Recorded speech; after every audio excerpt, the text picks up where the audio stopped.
반갑습니다. 예, 오늘은 30종 위태입니다. 한번 읽어보겠습니다. 행입은 마음에 치우침이 없어 비치는 경계의 그림자가 흐르거나 변하지 않으니 처하는 곳마다 마음이 고요하고 구하는 바가 없고 바람이 휘몰아도 동요하지 않는 것이 마치 대지와 같으며 마음과 나를 버리고 중생을 구제하되 일어남도 모양도 없고 취하고 버림이 없는 것이다. 보살이여, 마음은 나고 덤이 없으니 나고 덤이 없는 마음이란 들어감이 없는데 들어가기 때문이다. 그러므로 들어간다고 한다. 보살이여, 이와 같이 들어간 법은 법의 모양이 공하지 않고 공하지 않는 법은 법이 허망하게 버려지지 않는다.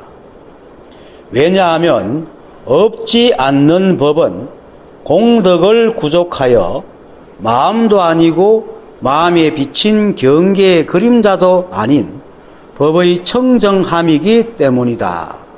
밑에 간료해놓고 써놓은 거는 법이 청정이라는데 이자가 이제 보통은 너이자인데 해석하면서 뭐 의로 써야 되기 때문에 일부러 그걸 해석하기 위해서 붙여놓은 거기 때문에 내용하고는 상관없습니다. 해석할 때에 법이 청정이라는 의자가 글을 연자 그렇게 뭐뭐와 같다. 법이 청정함과 같다. 이렇게 법의 청정함 이렇게 제시해석한 겁니다. 자, 지난 시간에 이치로 법에 들어가는 것을 이입이라고 배웠죠. 그리고 이번 시간에는 이제 행으로 법에 들어가는 행입을 말합니다. 달마조사의 이입사행론처럼 건강산매경에서도 이 법을 깨닫는 데에 이치로 들어간과 행으로 실천에 들어가는 방법을 얘기하기 때문에 지난 시간은 이치로 깨닫는 것을 말했고 이번 주는 행으로 그 깨달은 바를 보임하는 행입을 얘기를 하는 겁니다. 근데 행입은 지금 여기 쓰는 행입이 먼저 있지만은 제가 설명할 때는 행입은 좀 이따 설명하고 뒷부분 좀 먼저 설명하는 게 나을 것 같아서 그렇게 설명합니다. 그 다음 행입 다음에 보살이여, 마음은 나고 덜미 없으니 나고 덜미 없는 마음이란 들어감이 없는데 들어가기 때문이다. 그러므로 들어간다고 한다라는 겁니다. 마음은 나고 덜미 없다는 것은 아주 간단하게 말해서 일체가 한 법이라는 말입니다. 온 삼천대천 세계가 하나다 이 말이에요. 하나이기 때문에 나고 들어가고 할 것이 없다. 그리고 나고 덜미 없는 마음이란 들어감이 없는데 들어간다고 하는 말에서 들어감이 없는 데는 늘 여여함을 말하는 겁니다. 무슨 말이냐면은 여여하다는 것은 이 세상에서 어떤 일이 일어나도 모두 이 한 법의 법칙과 작용으로 일어나는 일이기 때문에 다른 일이 없다 이 말입니다. 그래서 모든 것이 법의 일일 뿐 삿됨이 없기 때문에 늘 그렇다. 늘 그런 곳에 들어가기 때문에 들어가도 맹 그렇기 때문에 들어감이 없는 곳에 들어간다라고 얘기를 하는 겁니다. 그러므로 들어간다는 말은 여여한 오직 그것밖에 없고 다른 일이 없는 이 한 법의 법칙으로 존재한다. 이게 들어간다는 말입니다. 근데 이 한 법의 법칙과 작용으로 오직 그것밖에 없고 다른 일이 없기 때문에 일체 만법이 조금도 삿됨이 없고 단 한순간도 변하거나 흐트러지거나 이지러지지 않기 때문에 이 법계가 늘 그러하여서 밖으로 나올 수도 없고 들어갈 수도 없기 때문에 늘 그렇게 있기 때문에 들어간다고 얘기하는 거예요. 들어갈 곳이 있어 들어간다는 게 아니고 늘 그렇게 있기 때문에 들어간다라고 얘기를 하는 겁니다. 그 말하고 있는 겁니다. 그래서 일체가 이 한 법이기 때문에 이 한 법 안에 일체 만법이 있고 또 일체 만법 안에도 역시 이 한 법이 넘치지도 못하지도 않게 늘 하나로 들어있기 때문에 법계에 들어간다라고 이렇게 말하는 겁니다. 이 말을 잘못 듣고 들어간다 하는 말에 또 잡혀가지고 들어가는 곳이 있다 하면 또 분리됩니다. 그래서 이처럼 우리는 늘 이 법과 함께하고 단 한 번도 이 법을 떠난 적이 없으므로 그래서 들어간다고 하는 것이지 들어갈 자리가 있고 들어갈 법이 있고 들어갈 어떤 상태가 있어서 들어간다고 하는 말이 아님을 분명하게 알아야 됩니다. 그러니까 우리는 늘 이대로 여기단 말이에요. 그래서 이대로 여기라는 것은 바깥은 아니잖아요. 그래서 들어간다라고 얘기하는 겁니다. 지난 시간에 길 없는 길에 대해서 제가 얘기를 했죠. 물론 이 입에서도 그렇죠. 중생이 참된 법과 다르지 않는데 그렇지만 알지 못하고 하나가 되지 못하는 것은 자기의 생각으로 헤아린 객진 번뇌에 가로막혀서 알지 못한다는 것을 깊이 믿으라고 했듯이 일체가 한 법이어서 법이 따로 있고 법이 저 멀리 있고 어려운 게 아닌데 단지 사람이 한 생각으로 자꾸 법의 모양을 지었기 때문에 그걸 알지 못함으로 길이 없는 것이 이 법인데 사람들이 자꾸 한 생각 헤아려가지고 못 보니 여기가 일로 가야 된다라고 이렇게 짐짓 그 법문을 하는 겁니다. 그것이 길 없는 길이다 이 말입니다. 지금 그리고 이제 지금 하고 있는 입 실제품도 들어갈 그 실제에 들어간다는 것인데 들어갈 실제가 따로 있는 것이 아니고 사람들이 자꾸 모르니까 그래 여기다 얘기해 주는 거예요. 그런데 여기가 따로 있는 게 아니고 일체 만법이 다 이대로다. 그래서 길 없는 길이다 이 말입니다. 그래서 따로 일체가 한 법이고 본래부터 만법이 다 법이어서 따로 길이 없는데 사람들이 그것을 알지 못하고 들어갈 불성이 있고 법이 있고 또 공의 자리와 불이법의 자리가 있는 것처럼 여기고 깨달음의 자리, 뭐 공의 자리, 불성의 자리, 불이법의 자리 등을 자꾸 찾아다니니까 그렇게 찾아다니는 네가 법이다. 그리고 찾아다니는 그 자리가 맨 거기다. 라고 가르쳐주기 때문에 위해서 나 짐짓 설법이라는 길을 하나 만들어가지고 보여주고 있는 겁니다. 그래서 그걸 이름해서 없는 길을 보여준다. 그래서 분리된 생각을 가진 사람들을 위해서 들어간다고 하는 것이지 실제로 들어갈 법이 따로 있는 게 아닙니다. 이대로 손을 흔드는 이대로 부딪히는 소리 나는 이대로 저 에어컨 소리 그대로 좀 끄는 게 낫겠네요. 말 나온 김에 소리가 좀 시끄럽다 그죠? 그렇게 법이기 때문에 따로 갈 자리가 없습니다. 그리고 이렇게 들어간 것은 나고 드는 것이 아닌 마음자리고 자신의 본래 자리이기 때문에 다시는 그곳에서 벗어나지 않는 자리입니다. 우리는 이런 말 많이 듣지요. 가질 수도 없고 버릴 수도 없다. 법을 공부하는 사람들은 가질 수도 없고 버릴 수도 없다는 말은 늘 들을 겁니다. 그게 왜 그러냐? 우리가 꼭 맞는 법이기 때문에 더 얻어도 얻을 수도 없고 버리려고 해도 버릴 수도 없다. 이게 반야신경에서 말하는 부증불감입니다. 늘어날 수도 없고 줄어들지도 않는다. 그것이 바로 한자리입니다. 이걸 일러서 보살이여 마음은 나고 덜미 없으니 라고 얘기하는 겁니다. 그리고 나고 덜미 없는 마음이란 들어감이 없는 데에 들어가기 때문이다. 그러므로 들어간다고 한다라고 얘기를 하는 겁니다. 그리고 이제 이 말이 그 다음 문장에서 보살이여 이와 같이 들어간 법은 법의 모양이 공하지 않고 공하지 않는 법은 법이 허망하게 버려지지 않는다라고 얘기를 하는 겁니다. 자, 이와 같이 들어간 법이라는 것은 그동안 이 법을 깨닫지 못해서 늘 자신과 법이 분리되어 있고 법은 완전한데 자기는 뭔가 모자라고 허물 있고 근기가 낮고 등등 또 마음을 바르게 못해서 수행하고 법을 공부하고 법을 깨달아야 된다고 깨달아야지 부처가 된다고 여겼던 그 멀고 어려웠던 법들이 알고 보니까 바로 이대로예요. 바로 이거고 그렇게 뜰 앞에 잣나무고 향금지향이 돌을 던져서 딱 소리 나는 거. 뭐 딱 소리가 더 법이고 돌을 던지는 것도 법이고 돌을 줍는 것도 법이고 일체가 법이 아니면 그래서 이 우주에는 한 티끌의 삿대임도 없고 일어나는 모든 일들이 인간들의 생각과는 아무런 상관없이 그대로 법 자체라는 것을 깨닫고 또 자신도 똑같이 그 일체 만법처럼 자신도 똑같이 그대로 법이라는 사실을 깨닫는 것을 일러서 이와 같이 들어간 법이라 이 말입니다.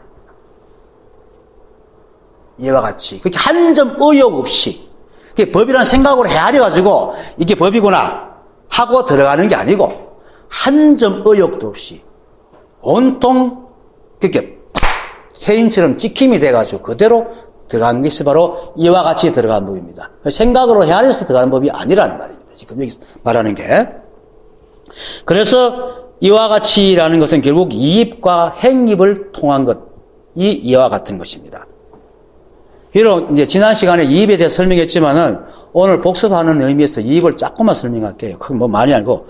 어제 지난주에 했던 것이 이입은 중생이 참된 성품과 다르지 않으나 하나가 되지 못하고 함께 하지 못하는 것은 다만 객진번뇌에 가로막히는 바가 있기 때문임을 깊이 믿어서 가고 오미 없이 각관에 굳게 머무르고 불성이 있는 것도 아니고 불성이 없는 것도 아님을 자세히 관찰하여 나도 없고 너도 없고 범부와 성인이 다름이 없는 금강심의 경지, 그게 움직이지 않는 단단한 마음에 그게 견고하게 믿음을 가진 그 마음에 굳게 머물러 옮겨가지 않으면 적정하여 함이 없고 분별이 없게 되는 것을 일러 이입이라고 한다라고 했거든요. 그러니까 뭐냐면 이 법을 깨달아서 다시는 생각으로 헤아리거나 모양을 짓고 분별하거나 흔들리지 않음을 이입이라 한다. 이치로 들어간다. 그런데 여기서 지난 시간처럼 뭐 계속 길게 설명할 것 없이 첫 부분에 중생이 참된 성품과 다르지 않으나 하나가 되지 못하고 함께 하지 못하는 것은 다만 객진번뇌에 가로막히는 바가 있기 때문을 깊이 믿었어. 요게 참 중요한 겁니다. 그렇게 일체 중생이 참된 성품, 즉 이 한 법과 조금 더 다름이 없는데 그렇지 못하는 것은 법이 어디로 가서 따로 숨어 있는 것도 아니고 어려워서가 아니고 우리가 생각으로 법이란 것은 이런 것이다 라고 대문에 다 걸어놓고 있기 때문에 진짜 법이 그걸 통과하지 못한다는 걸 말하는 겁니다. 그래서 내가 만든 법이라는 모양과 의미에 가로막혔기 때문이다라는 것을 깊이 믿는다는 겁니다. 중요한 건 깊이. 내가 내 생각이 잘못됐다는 것을 깊이 묻는 거예요. 이 마음이 깊이 믿어 진실되면은 어떻게 되냐면 자신의 생각을 의심하기 시작한 겁니다. 사람들이 가장 골치 아픈 게 자기의 생각을 의심하지 않습니다. 더군다나 우리의 뇌는 뇌과학자들이 연구한 바대로 보면은 우리의 뇌는 뇌에서 떠올리는 의식작용에 대한 지적을 또 잘 못한답니다. 쉽게 말해서 잘못됐다고 생각을 잘 안 한답니다. 자기 생각을 항상 옳다고 생각을 하대요. 그렇게끔 프로그램되어 있대요. 왜? 그래야지 망설이지 않거든요. 우리가 길 가다가 갑자기 차가 날아온다든지 돌이 날아온다 할 때에 저기 옳은가 그런가 내 생각이 맞는가 약간 맞죠? 할 시간이 없단 말입니다. 그것이 우리 생각은 그렇게 순간적으로 정확하게 판단하고 내가 옳다고 믿는 마음이 굉장히 강합니다. 그것이 바로 아상이기도 하죠. 그래서 여기에 가로막혀가지고 자기를 의심할 줄 몰라요.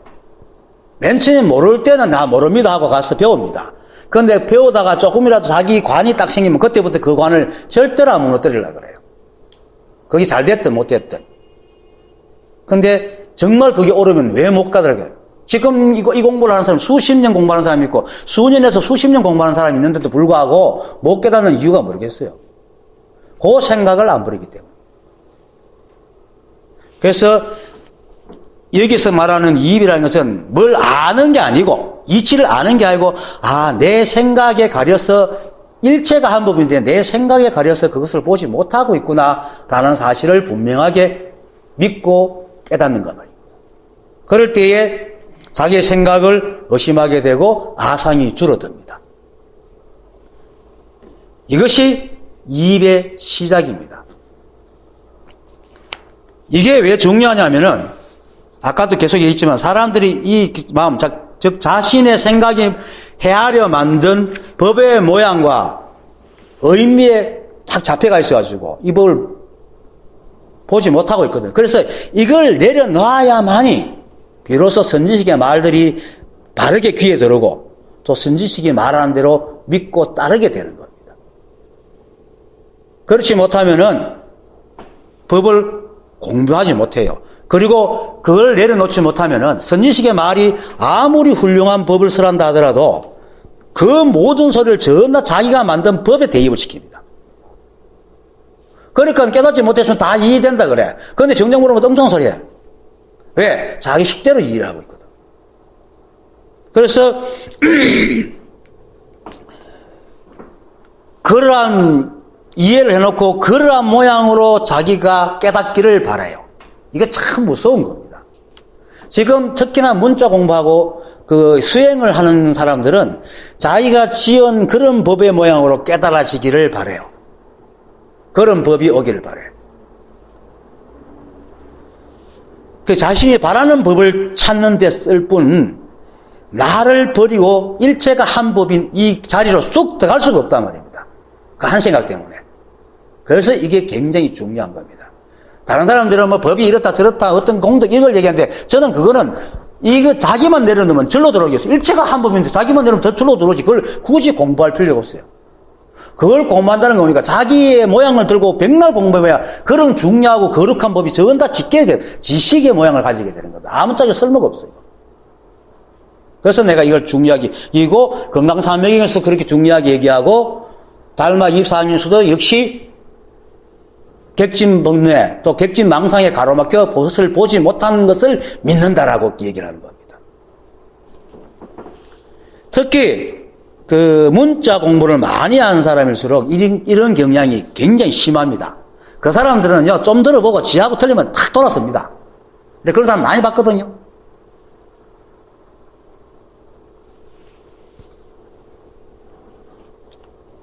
법에는 다른 뜻이 없습니다. 법이라는 뜻이 자체가 없습니다. 법이라는 뜻이 있으면 이 우주가 어떻게 이렇게 다양하게 이렇게 생겨났겠어요. 그리고 우리 생각이 볼 때 말도 안 되는 일이 어떻게 생기겠습니까? 이 세상에는 법이 허락하지 않으면 아무것도 티끌 하나도 일어날 수 없는데 우리가 볼 때는 어떻게 저런 일이라는 게 일어나잖아요. 근데 그게 다 법입니다. 여기 바로 나라는 생각을 치울 때, 인간의 관점을 치울 때 그것을 볼 수 있는데, 인간들은 나라는 생각과 인간유를 딱 쥐고 있기 때문에 그 법을 못 보는 거예요. 시비를 한단 말이에요. 그냥 법에는 다른 뜻이 없고, 매 순간 이 모습 이대로가 바로 법입니다. 그래서 말 따라 이름 따라 모양 따라 무슨 뜻이 따로 있는 것이 아닌데도 사람들은 말마마 말 따라가고 이름을 붙이면 이름 따라가고 모양을 뭐라면 모양 따라가 버린다. 그리고는 이 모습 이대로 법이라 하는 것조차도 이 모습 이대로란 자기 생각을 지어가지고 그걸 따라다닌다 이 말이에요. 이 생각이라는 건 무섭습니다. 저도 깨닫고 난 뒤에 한 3, 4년 동안요 세포 하나하나가 다 생각이에요. 어떻게 그 생각이 뿌리가 깊은지. 생각 하나하나가 다 걸어요. 그래서 보임이 필요하다는 겁니다. 그래서 이 모든 것을 전부 다 생각으로 헤아려가지고 이해하기 때문에 이런 모양을 가지고는 절대로 법이 오기를 바라고 있으면 깨달을 수가 없습니다. 첫째, 이 법을 배우러 갈 때는 나는 모른다라고 시작을 해야 돼요. 깨닫지 않은 사람은 법을 몰라요. 실제로. 깨닫지 않는데 어떻게 법을 알아? 아무리 들어도 전다 세간적인 상대적인 이분법으로 헤아려가 아는 거지 실제로 모릅니다. 여러분 여기도 깨닫는 분이 몇 분 계시는데 다 내 말에 공감할 거예요. 깨닫기 전과 깨닫고 난 뒤에 그 생각은 완전히 다릅니다. 깨닫기 전에 알았던 거요. 그런 거 없어요. 그런 게 이 세상에 존재하지 않아요.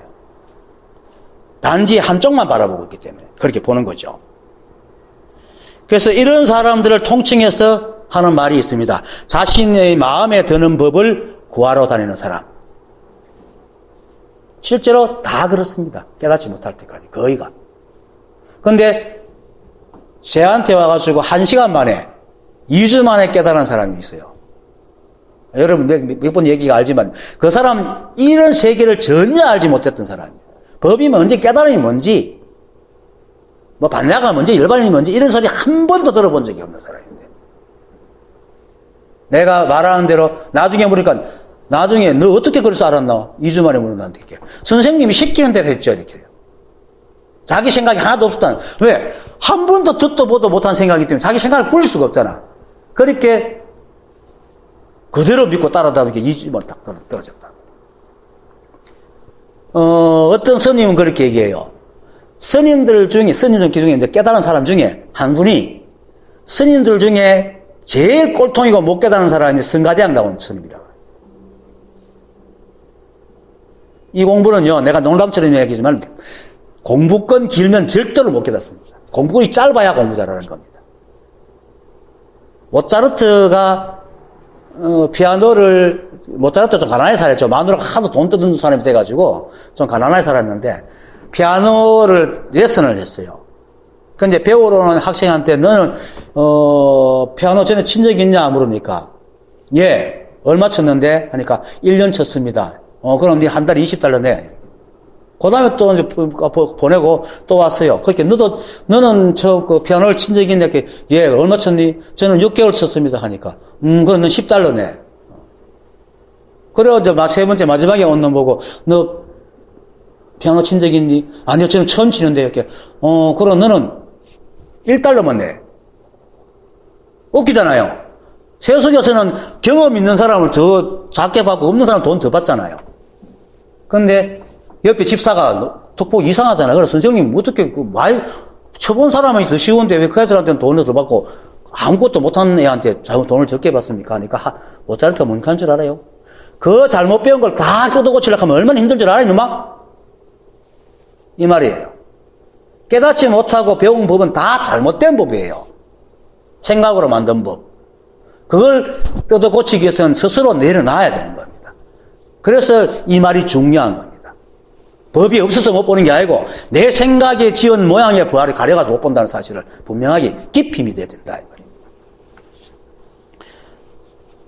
그래서 깨닫지 못한 사람들은요, 자신은 깨달았다고 하면서도 자신도 모르게 자신은 깨닫지 못했다 하고 하면서도 자신도 모르게 무의식적으로 법의 모양을 갖고 있어요. 실제로. 저도 그랬거든. 그건 속일 수 없습니다. 그러니까 듣다 보면 저건 아닌 것 같은데 자기도 모르겠다 또 마음에 안 들면 저거 아닌 것 같은데 그런데 법을 모르는 사람이 어떻게 마음에 든다 안 든다 생각을 해요? 웃기는 얘기잖아요. 그러면서도 법을 모른대 물어보면 법을 모르면 정말 몰라야 돼. 이 모르면 어떻게 모르냐면 하루 강아지가 법 무서운 줄 모르는 듯이 몰라야 돼요. 하루 강아지가 왜 법을 무서워하지 않을까요? 한 번도 본 적이 있기 때문에 무서운지 안 무서운지 모르는 거예요, 저놈이. 범이라는 놈을 자체를 모르는 거예요. 범이라는 게 무서운 줄 아는데 내가 용기가 있어가 범은 무서운 줄 모르는 게 아니고 범이라는 놈이 아예 무언지 모르기 때문에 안 무서운 거. 그렇게 몰라야 된단 말이에요. 이 법이라는 데서 진짜 아는 게 아무것도 없어야 비로소 선지식의 말이 들어오는 겁니다. 그렇게 몰라야 되는 겁니다. 그런데도 사람들은 좀 댕기고만 좀 들은 게 있어가 뭐 하면 좀 이상한데 이렇게 얘기를 하지요. 그거 다 아는 게 있는 거야 머릿속에. 그런 부분 다 엉터리입니다.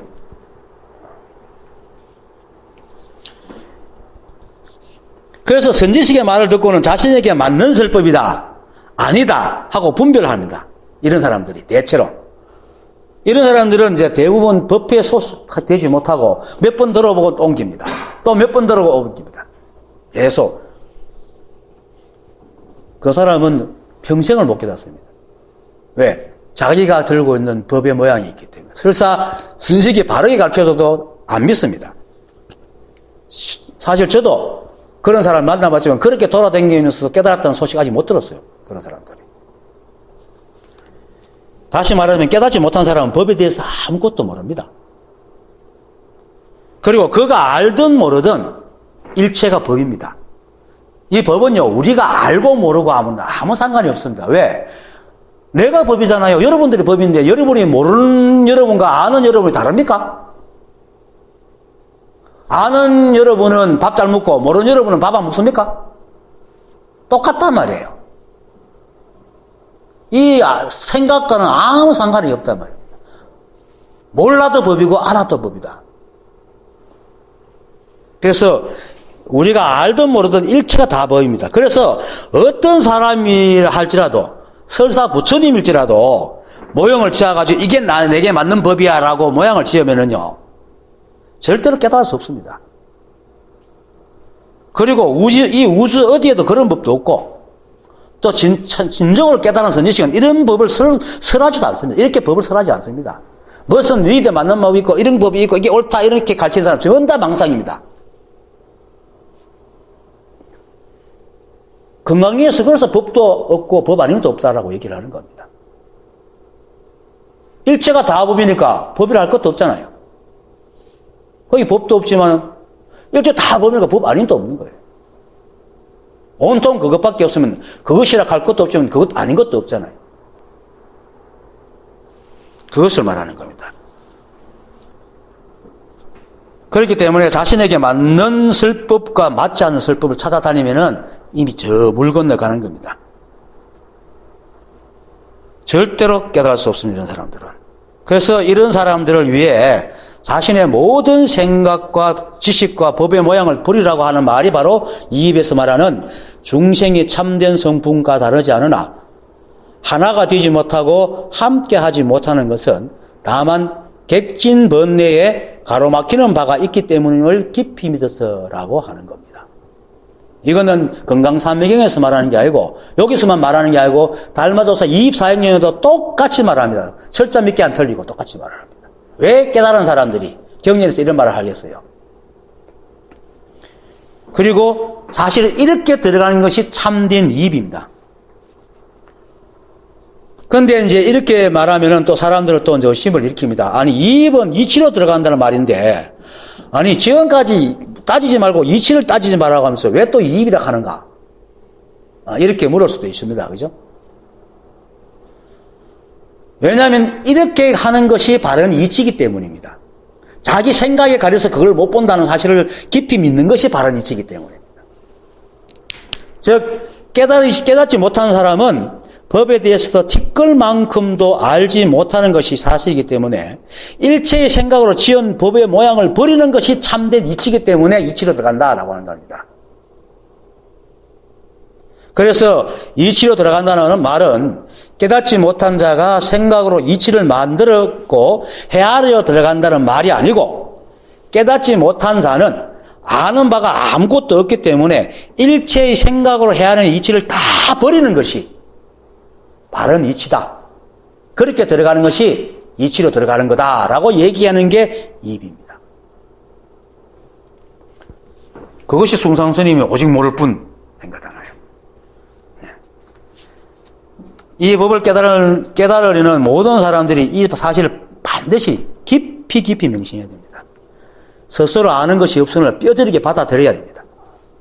그리고 자신의 모든 암과 생각을 내려놓고 선지식의 말을 믿어야 돼요.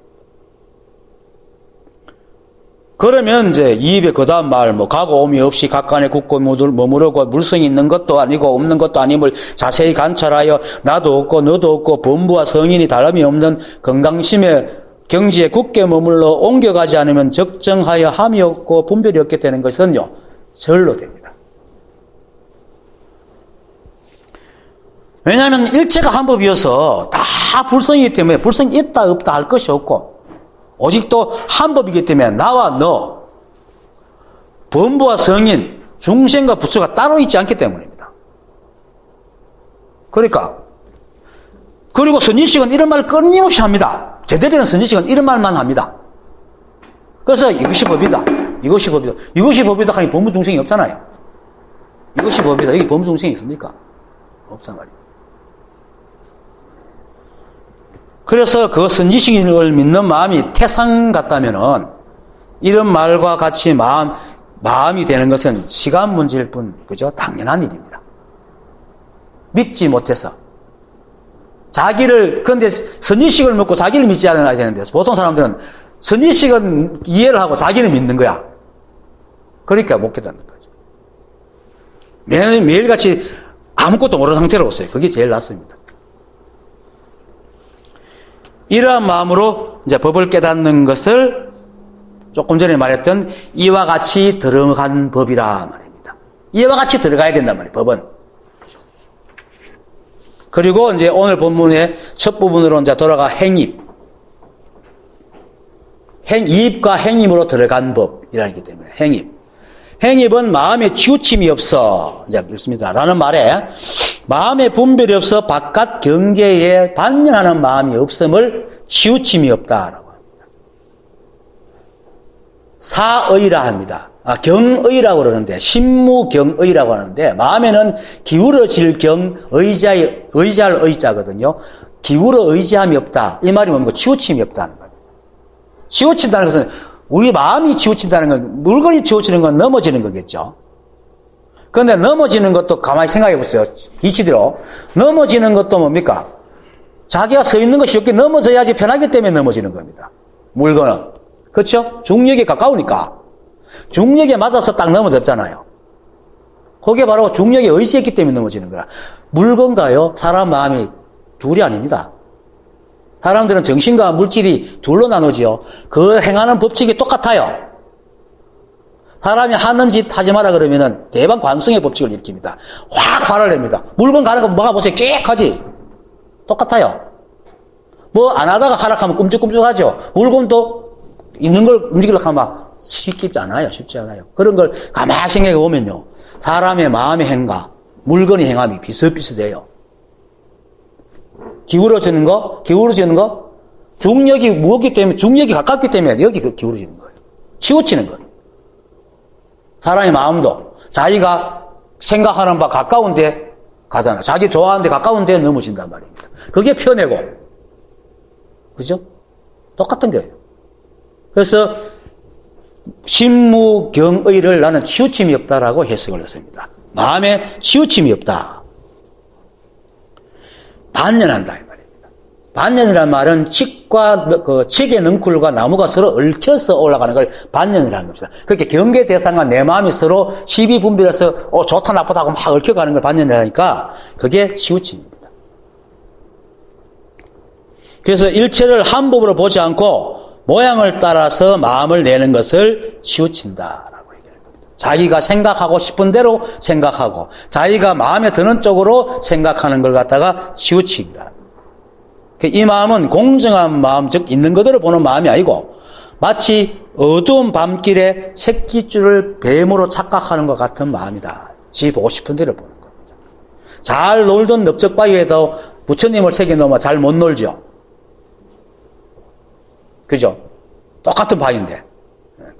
그게 치우치는 마음입니다. 그런 것이 없는 것. 이게 행입의 첫 단계입니다. 이건 바로 이입과 똑같습니다. 객진 번뇌에 가로막혀 가지고 못 보는 것과 똑같습니다. 치우침이 있는 거니까. 그래서 이입을 알고 나면은 행입은 치우침이 없는 행을 닦는 겁니다. 객진번뇌라는 뜻은 외부에서 와서 청정한 마음을 더럽히는 것을 말합니다. 객진번뇌. 자, 이렇게 말대로 하면은 반연하여 보는 번뇌와 객진번뇌는 같은 겁니다. 그런데 말은 바깥으로 오는 번뇌라고 하지만은 실제로는 뭡니까? 내가 그렇게 보는 겁니다. 객진이라고 해서 진짜는 진이라는 말은 대상을 말하는데 경이라 할 때는 있는 그대로 보는 대상을 말할 때 경이라 그러고 그걸 내가 내 생각을 투영해가지고 내 식대로 보는 걸 진이라 그러는 겁니다. 똑같은 컵을 볼 때에 그냥 보면 경이고 이 컵이 왜 이렇게 작아 왜 이렇게 못생겼어 하면 진이 되는 겁니다. 그래서 객진이라는 것은 이미 객진이라는 게 벌써 허물이 있다. 바깥에 있는 대상 경계의 허물을 말하는데 그것을 일어나는 번뇌를 말하는 거거든요. 근데 내 칠식인 말라식이 바깥 대상을 그렇게 보고 번뇌를 일으키는 겁니다. 이 무슨 말이냐면은 말라식은 바깥 경계를 보면은 무의식에 있는 제8식 아래아식에 저장되어 있는 종자식인 육식을 끄집어내 가지고 거기에 투영해서 봅니다. 그래서 그걸 투영해 보고는 그것이 마음에 드느니 안 드느냐고 다시 받아들여서 번뇌를 일으키거든요. 그래서 실제로 객진번뇌라고 하지만은 실제는 내 생각을 대상에 투영시켜서 그거를 다시 받아들여가지고 옳다 그러다 하고 있는 겁니다. 내가 마음을 내서 만드는 겁니다. 그래서 아까도 말했듯이 바깥 경계를 육경과 육진이라고 하는데, 육경은 우리의 생각이 투영되지 않는 것을 아는 있는 그대로의 대상을 육경이라고 그러고, 육진은 우리의 생각이 투영되어 물든 대상을 말하는 겁니다. 그래서 객진은 육진입니다. 육진은 대상이 내게 번뇌를 주는 게 아니고 내가 시비해서 좋으니 나쁘니 하고 만들어 놓은 거라. 잘 가는 차를 보고 저거는 똥차네, 뭐 깨끗한 차네, 시비하는 게 사람 마음이잖아요. 근데 차가 내가 뭐 차 좋은 차다 똥차를 안 하잖아요. 그거 같습니다. 이게 이제 도낭본 당경에서 대법에서 이제 육조 해능조사 이렇게 말합니다. 생각을 하여 헤아리면 바로 식을 움직여 육식을 일으키니 육문으로 나와 육진을 본다. 이것이 368이다. 이렇게 얘기하는데요. 368은 육근, 육식, 그게 육진. 그 바깥 경계 6개. 뭡니까? 안, 입, 이슬, 신, 이, 눈, 코, 귀, 입이잖아요. 각 근마다 진이 하나 다 있잖아요. 경계가 하나 다 있잖아요. 그래서 6개, 12개. 그리고 그것을 받아서 생각을 일으키면 또 6개니까 합체가 18인데, 있는 그대로 보면은 식을 움직이지 않기 때문에, 있는 그대로 보기 때문에 식을 안 움직이거든요. 왜냐하면 비교하고 헤아리지 않기 때문에. 그래서 사땜이 없어서 육진이 아닌 육경을 봅니다. 하지만 생각으로 헤아리면은 식을 움직입니다. 왜? 비교해야 되니까. 그러면 육경이 아닌 육진을 보는 겁니다. 이렇게 일으키는 육식은 지금 내가 당장 보고 만드는 게, 식이라는 것은 뭡니까? 이미 우리 머릿속에서 정리를 해가지고 지식으로 만들어 놨다는 거거든요. 그럼 이건 언제 겁니까? 과거의 거란 말입니다. 지금 것이 아니라는 거죠. 과거의 것입니다. 그래서 이렇게 일으키는 그 육식은 바로 아리아식에 저장해 놓은 종자식이란 말입니다. 종자식이 뭡니까? 아리아식에는 함장식과 종자식이 있는데 똑같은 말입니다. 아리아식에 저장한다고 해서 함장식이라고 그러고, 그 저장된 식이 시비분별하면은 다른 것을 시비해가지고 시비거리를 만들어낸다 해서 종자식이라고. 있다, 없다, 좋다, 나쁘다 이렇게 규정하기 때문에. 뭐 그렇게 대충 들으시면 됩니다. 좀 복잡하긴 하지만 내가 좀 쉽게 설명하려고 노력하는데. 그래서 대상을 보면서 생각으로 헤아리면서 육식을 일으키는 이유는, 모양을 보면 아리아식에 저장되어 있는 안식을 일으키고, 소리를 들으면 이식을 일으키고, 냄새를 맡으면 비식을 일으키기 때문에 육식을 일으킨다. 우리는 육식을 일으킵니다. 늘. 그러고 마지막에 제6식은 우리 생각 속에 뇌에서 일으키는 겁니다. 생각이 일어나면 그 생각을 시비하는 게 육식입니다. 전 오고는 바깥하고 경계와 경계되어 있지만은 육식은 경계인 경계인데 내 안에 있는 경계입니다. 어쨌든 이렇게 알고, 그래서 이 육식이 과거에 보고 들은 정보를 식으로 만들어 놓고 저장해 놓은 거기 때문에 지금의 우리가 만나고 있는 대상과는 다른 정보란 말입니다. 우리는 식이 거칠어가지고 이게 늘 그대로 있는 것 같지만은 전자염리경으로 보면 이건 계속 분자 운동하고 변합니다. 그래서 우리보다 훨씬 오래 살고 이거 가만히 놔두면은 사람 변화중 언젠가는 이게 부서지거든요. 없어지거든. 다 소멸이 되거든요. 그게 변하기 때문이거든요. 큰 별도 소멸되거든. 네. 그래서 끊임없이 변합니다. 그래서 지금 봤던 거하고 아까 봤던 거하고는 변화가 있습니다. 우리는 못 느끼지만은 그게 법입니다. 그래서 이 시비분별한 생각은 새로운 대상을 보고도 과거의 정보로 그걸 투영해서 본단 말입니다. 새로운 것을 있는 그대로 받아들이지 않고 이걸 과거의 생각을 보는데, 왜 그렇게 보느냐 하면은 이 생각은 우리를 보호하게끔 만들어졌잖아요. 이 생각은 육체를 보호하기 위해 생겼기 때문에 내게 이익이 되는가 안 되는가, 내게 이로운가 해가 되는가를 늘 살피기 때문에 어쩔 수 없어요. 이것은 타고난 숙명이야. 이 식은. 그런데 단순하게 그렇게만 하면 이 식이, 생각이 우리를 지배 안 하는데, 그때부터 좋은 거 해라, 괜찮은 게 해라, 우리한테 명령으로 하기 시작하면서 우리는 생각에 매여가지고 생각이 주인인 우리가 보로 생각의 종으로 살아가고 있다. 그래서 시비분별이 생겨나는 겁니다. 그래서 깨달음은 그 종에서 주인 신분을 회복하는 겁니다. 식을 쓰되 바르게 쓴다는 겁니다. 어쨌든 해가 되는지 이익이 되는지 해야 되기 때문에 늘 과거에 저장해 놓은, 자기가 과거에 저장해 놨던 게 뭡니까? 자기가 이미 옳다고 규정해 놓고 저장해 놨기 때문에 이게 편한 거잖아요. 이걸 가지고 대입을 시비를 하는 거죠. 그러니까 세상에 새로 만나는 모든 경계 대상을 있는 그대로 볼 수가 없죠. 거의 맨날 시비를 하는 거야. 세상은 늘 변하는데 사람들은 그걸 못 받아들이고 맨날 시비한단 말이에요. 이것이 이제 생각으로 헤아리는 것입니다. 생각으로 헤아린다는 게 바로 이겁니다. 그래서 바로 법의 모양이라. 제가 늘 말하지만 이 세상에 사과가 몇 개가 있다 했습니까?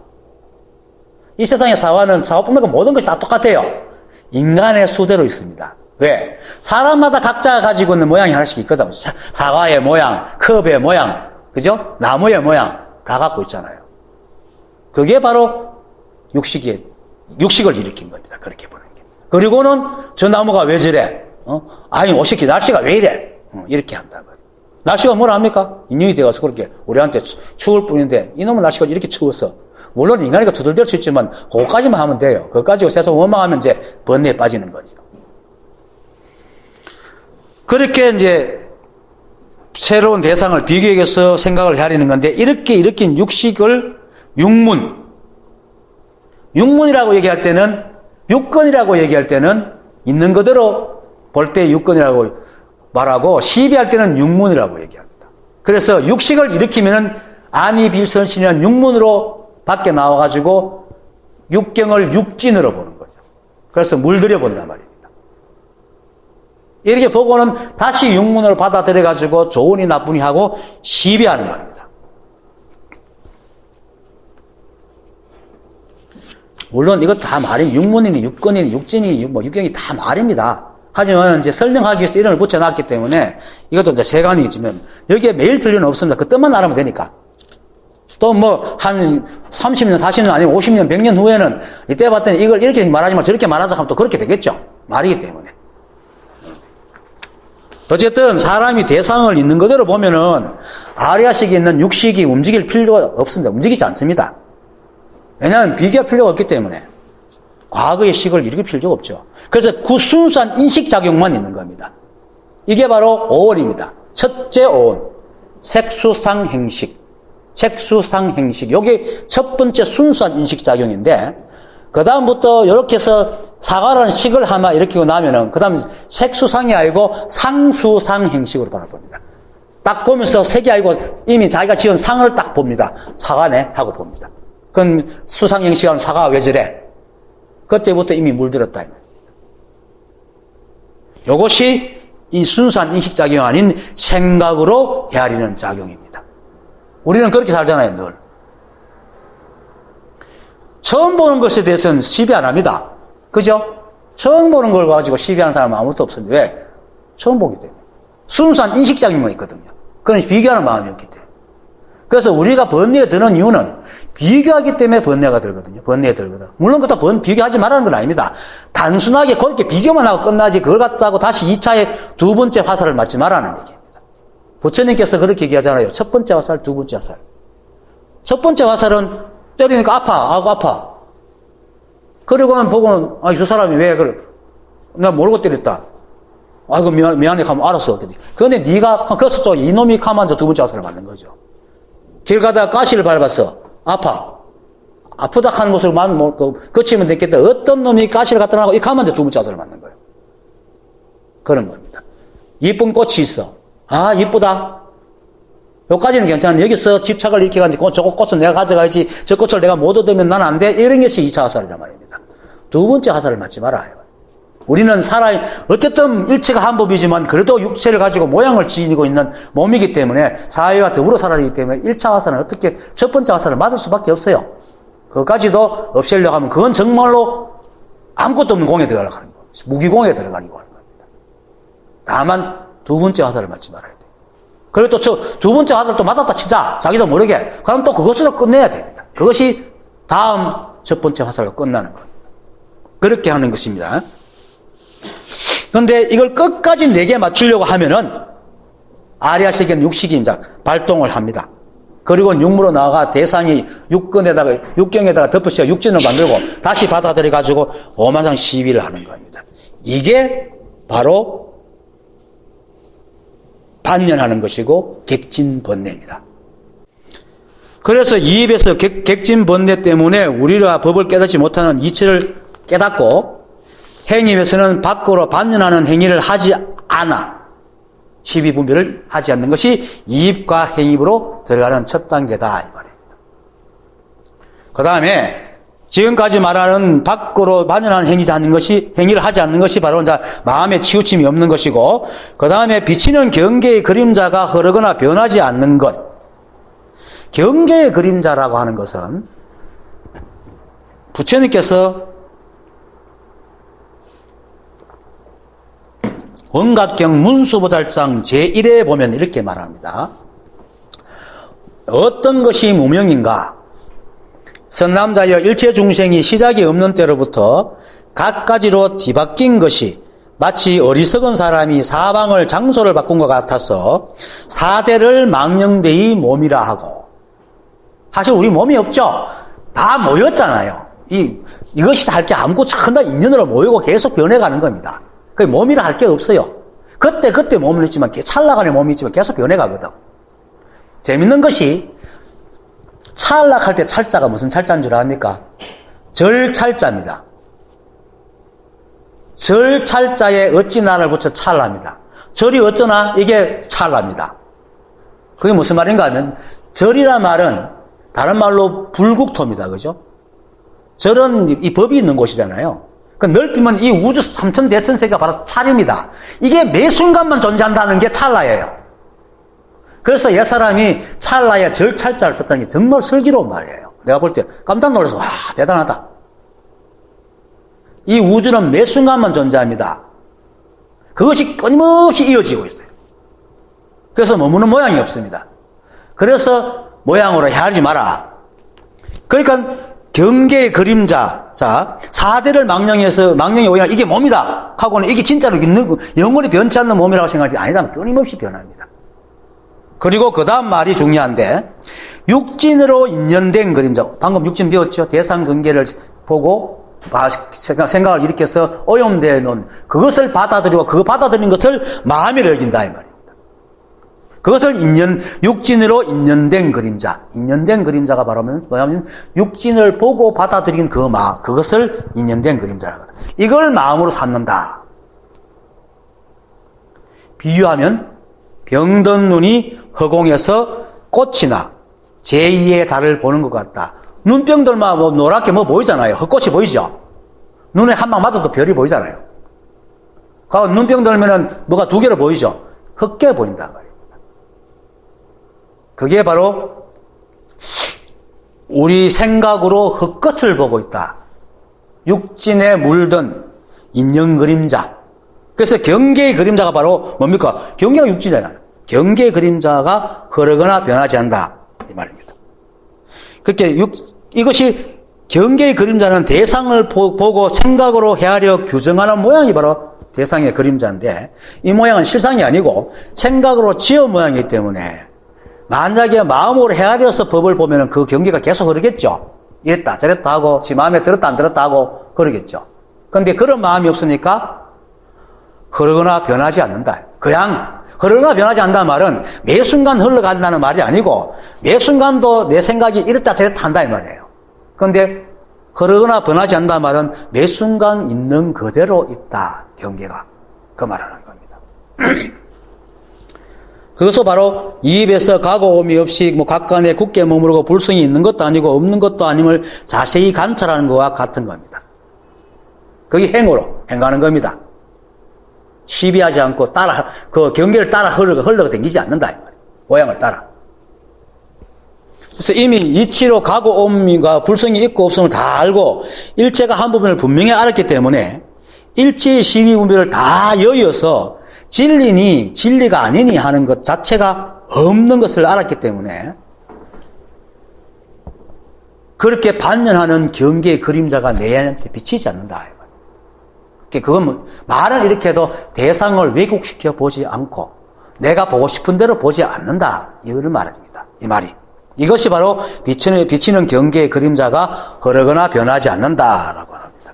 이것을 달마조사께서 이렇게 말했죠. 해가에게 밖으로 모든 인연을 치고 안으로 마음에 헐떡거림이 없어 마음이 장벽 같아야 비로소 도에 들 수가 있다라고 얘기하죠. 이게 벼감독은 몇에 나오기도 합니다. 몇 축인지 잘 모르겠지만 그렇게 되었을 때 비로소 세간의 복락이나 시비와 분별은 물론 법에서 말하는 열반이니 뭐 보리니 뭐 이런 것조차도 구하지 않게 되는 겁니다. 이렇게 구함이 없어져요. 그러면 자연히 처하는 곳마다 마음이 고요하고 구하는 바가 없고 바람이 힘으로라도 동요하지 않는 것이 마치 돼지와 같다. 돼지는 바람이 불어도 그대로 있잖아요. 비유입니다.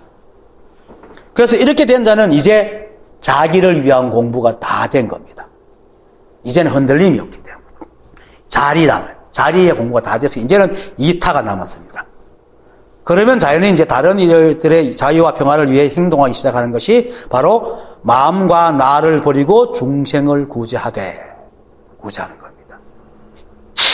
마음과 나를 버린다는 것은 마음을 법을 말하고 나는 사람을 말하는 것이니까 법과 사람을 버린다는 것은 던진다는 게 아니고 사람과 법이란 경계가 없어졌다 이 말입니다. 그래서 사람과 법이라는 모양도 없어졌다 이 말입니다.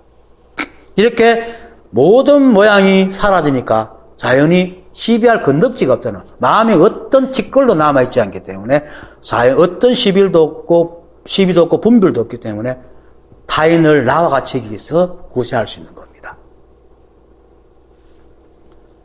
이게 이익과 행입으로 들어가는 겁니다. 근데 이걸 자칫 잘못 생각하면은 이렇게 말합니다. 일체의 모양이 다 사라졌는데 중생과 부처가 없을 텐데 어찌 다시 구제할 사람을 나누노? 또 이렇게 또 생각으로 탁 헤아리가 말하는 사람이 있어요. 실제로 저도 이 법을 깨닫고 그런 사람 몇 명 만나봤어요. 어떻게 말하느냐 하면은 깨달으나 깨닫지 않으나 다 부처고 불성을 가졌다면 굳이 뭐 그들을 위해서 법을 말할 필요가 뭐 있습니까? 이렇게 말하는 사람이 있습니다. 이런 사람들은 깨구리가 올챙이적 시대를 모르는 사람들. 자기가 법을 못 깨달아 끙끙거리고 있었던 시대를 모르기 때문입니다. 문자로는 일리가 있어요. 근데 그 속을 가만히 들다 보면은 자신이 애를 써서 사람들을 위해서 하기 싫다는 마음이 있는 겁니다. 내가 왜 해? 거기에 딱 편성해가지고 있기 때문에 나를 버리지 못한 겁니다. 이 사람은. 법륜 스님이 행자 시절에 자기 스승이 나가서 만행을 하라 보냈잖아요. 그래가지고 나가갖고 운동하다가 안기부가 잡혀가 두드려 맞기도 하고 그러다가 깨달아가지고 정토를 만들었죠. 정토를 만들 때만 해도 행자였어요. 그 만들어가 입소하는 첫날 이제 스승이 스님이 불러가지고 가니까 이제 너 머리 깎아라 이랬거든요. 그러니까 법륜 스님이 보기에 이미 이 법을 다 알고 다 깨달았는데 그 머리에 무슨 도가 있다고 머리를 깎습니까? 이랬거든요. 그러니까 스님이 그러니까 깎아라지. 그때 법륜 스님이 아차 하고 깎았거든요. 뭘 발견했을까요? 깎기 싫은 마음을 거기 탁 편성해서 얘기한 거거든. 그 스승이 그거까지 탁 떼준 거예요. 이와 똑같습니다. 아니 이 법을 깨닫고 나니까 일체가 다 법이어서 중생이냐 하고 전다 불성을 갖고 있는데 굳이 그 사람들을 보고 말해서 뭐해? 그 마음 속에는 나는 안 하고 싶다. 아무 노력도 안 하고 싶다. 이제 편하게 살고 싶다. 이 마음이 딱 들어앉는 거예요. 굉장히 위험한 마음입니다. 진정으로 이 법을 제대로 깨달은 사람이라면요, 구별이 사라지고 법과 중생, 부처 이것을 다 모양을 떠났지만은 그래도 세상을 살아가는 사사무예법까지 깨달았기 때문에 비록 모든 사람들이 법을 깨달은 시에 볼 때는 다 부처임을 알지만 그들 스스로는 그것을 알지 못하고 끙끙거리는 것을 분명하게 보고 있습니다.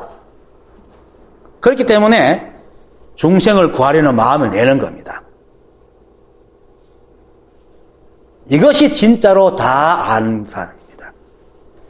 하지만 이 법과 이 법의 법칙과 작용을 깨달았으면서도 사람들이 번뇌에 들어서 고통이 허덕이는 사실을 알지 못하고 못 본 채 하는 사람은요, 깨달은 사람도 아니고 소승에서 말하는 벽지불입니다. 벽지불에는 여러 가지 의미가 있는데 표마에서 말하는 벽지불은 뭐냐면은 소극적인 깨달음을 구하는 소승의 수행자를 말하고 혼자 깨달아가 그 체험을 다른 사람한테 해주지 않고 지 혼자 즐기고 있는 사람을 말하는 겁니다. 일체가 한 법이요 한 몸이라는 생각과 자비가 없는 사람을 벽지불이라고 합니다.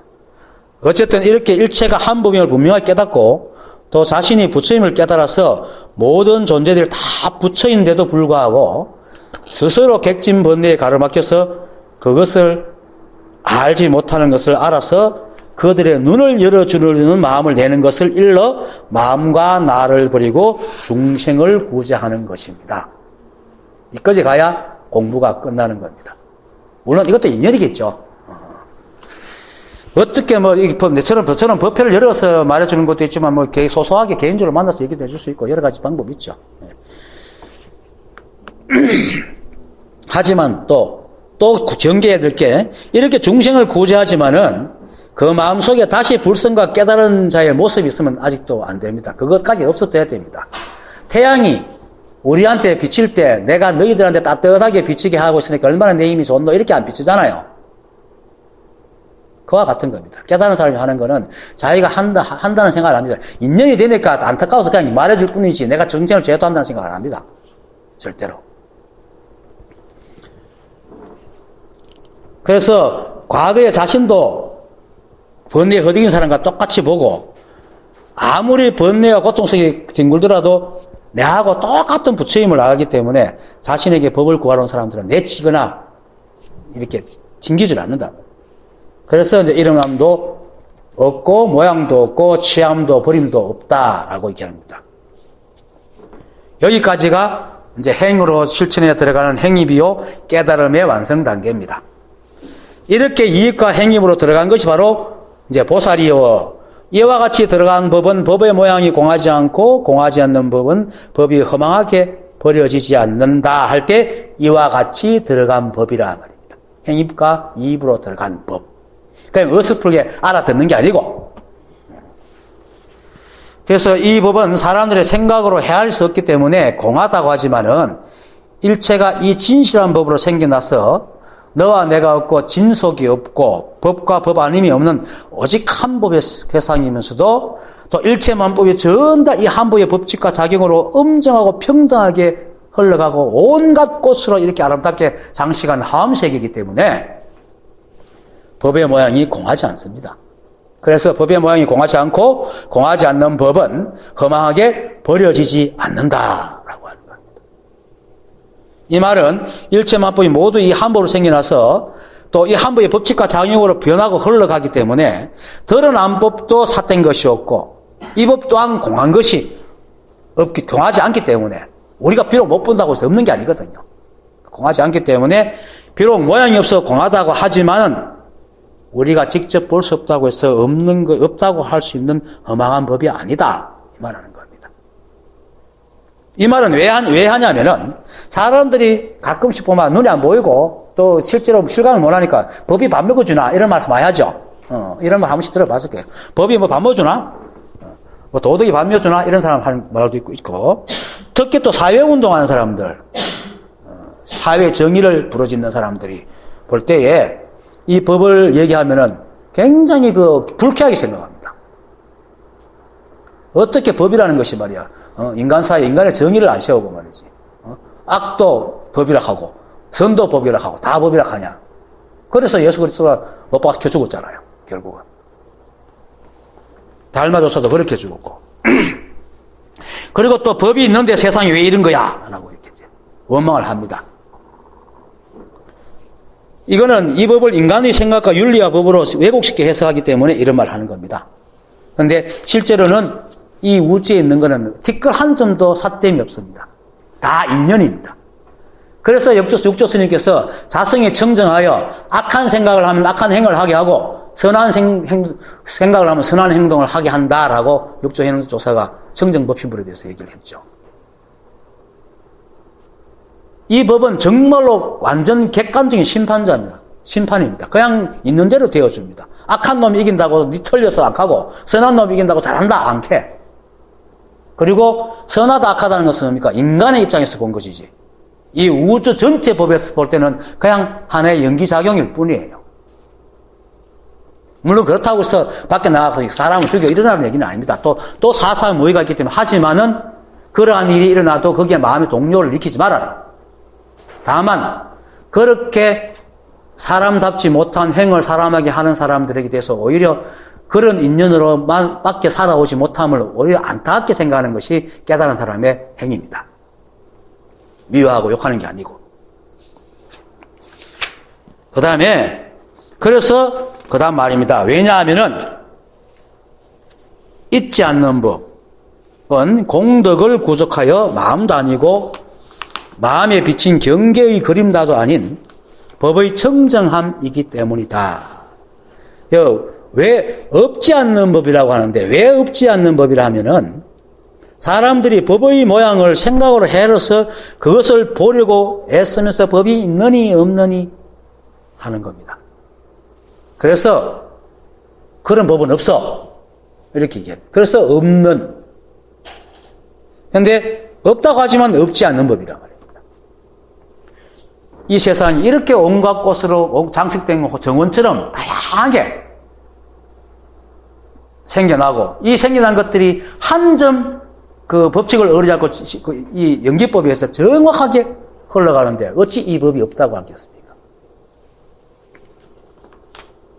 그래서 없지 않은 법이라고 하는 것입니다. 그래서 그 이유가 바로 앞에서 험하게 버려지지 않는다고 했고 또 지금 말해서 공덕을 구속하여 마음도 아니고 마음에 비친 경계의 그림자도 아닌 법의 청정한 삶이기 때문이다라고 하는 것입니다. 공덕을 구속하다라고 하는 말은 오직 이 한 법밖에 없다는 말입니다. 공덕을 구속하다는 말을 마치 따로 있다고 생각하면 이건 불이법이 아닙니다. 불이법이기 때문에 공덕을 구속한 거. 온통 그것밖에 없기 때문에 공덕을 구속한 거예요. 만약에 법이 따로 있고 부족한 것이 따로 있으면 공덕을 구속할 수가 없죠. 법 아님이 따로 있는 것 때문에. 일체가 한 법이고 온통 그것밖에 없기 때문에 공덕을 구속한 법이라 하고 얘기하는 겁니다. 그래서 공덕을 구속하여서 마음도 아니고 마음에 비친 경계도 아니다 말입니다. 이 말은 마음도 아니고 마음에 비친 경계도 아니고 그렇게 나눌 것이 없다. 이건 오직 하나이기 때문에 마음이니 마음에 비친 그림자니 하는 말이 붙을 자리가 아니다라는 겁니다. 그래서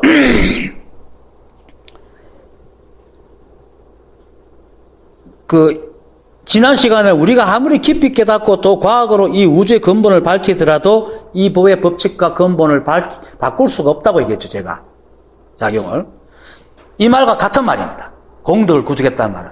이제 좀 나쁘게 말하면은 이 법은 독재답니다. 이 세상에는 자기 법칙과 작용에 맞지 않으면 절대로 안 내보냅니다. 그리고 그런 법칙으로 절대로 흐르지 않게 합니다. 딱 꼭 이 법에 맞아야만 생겨나게끔 하고 변하게끔 합니다. 하지만 이런 생각들은 독재다라고 얘기하는 건 내가 말을 띄우기 위해서 했던 말인데 이런 생각은 법과 만법을 둘로 나누어가지고 보거나 또 나와 법, 나와 세상이 서로 나누어져 있다는 상대적인 관점으로 볼 때는 이런 생각을 합니다. 그런데 실제로는 뭡니까? 만법이 바로 법이고 일체가 다 이 한 법이기 때문에 그것이 분명해지면은 독재자인 그 법이 바로 나라 말이에요. 내가 나를 독재자 그럽니까? 내가 행동하면서 내 행동 보고 이런 독재자 같은 이라고 하는 사람이 어디 있겠습니까? 그런 사람이 있어요? 내가 막 무슨 말을 하고 잠을 자면서 이런 독재자 같은 놈 내가 이런 말을 하게 하고 이렇게 자기 하다니 이렇게 말하는 사람 아무도 없죠. 그건 정신이 좀 이상한 사람이지 그런 사람들은. 이 우주에 있는 건 그렇단 말이에요. 모두가 그렇기 때문에 어떤 것도 불평하지 않아요. 근데 다만 한 존재, 외계인은 모르겠고 인간의 생각만 그걸 불평하고 있단 말이에요. 그것 때문에 못 깨닫는 거예요. 그것이 바로 모두가 참된 성품인데 그거 하나 때문에 못 깨닫는다고 얘기하는 겁니다. 그런 사람만이 이런 생각을 하는 거죠. 독재자다. 그러면서 와 신이시여 왜 이걸 벌하지 않고 이 세상을 이렇게 놔둡니까? 신과 내가 분리되어 있기 때문에 그렇죠. 그래서 일체 만법이 모두 법 그 자체고 이 법의 법칙과 작용을 따르고 있기 때문에 우리가 사는 이 법계는 한 티끌도 삿됨이 없는 법계고 내가 그대로 법이고 내가 생각하는 게 법으로 생각하고 내가 행동하는 게 법으로 행동하기 때문에 공덕이 부족하다라고 하는 겁니다. 이렇게 알아야 법을 바로 아는 겁니다. 공덕이 부족한 게 따로 있다면 또 사람들이 공덕을 지어야 돼요. 그렇게 지어야 될 공덕은 없습니다. 이미 다 공덕을 짓고 있는 겁니다. 손가락 갖다 하는 거, 재채기 하는 거, 길 가는 거, 움직이는 거, 말하는 거, 잠자는 거, 생각하는 모든 것들이 다 공덕이, 이 법이 하고 있기 때문에 공덕이 부족한 겁니다. 그래서 이게 법이다라고 얘기를 하고, 딸 앞에 잣나무가 법이다라고 얘기하고, 우문스님은 뒷간에 똥짝대기다 얘기하고, 향음지하는 뒤로 돌덩이가 딱 맞는 소리에 깨달았고, 석산대사도 아침 닭소리에 깨달았잖아요. 왜? 다 공덕이 부족하니까 그걸 보고 깨닫는 거야. 그것이 부족하지 않으면 어떻게 그걸 보고 깨닫겠어요? 그걸 듣고 깨닫겠습니까? 이 세상에 공덕이 부족하지 않는 것이 아무것도 없다면, 그래서 오직 이 한 법밖에 없다는 것이 바로 공덕이 부족한 겁니다. 그리고 마음도 아니고 마음에 비친 경계의 그림자도 아니라고 하는 것은 지금까지 얘기했듯이 일체 만법이 모두 법 자체이기 때문에 이 법의 법칙과 작용을 벗어나지 않는데 무엇을 마음이라고 무엇이 마음이 아닌 경계라고 하겠어요. 그런 말 자체가 붙을 곳이 없다요.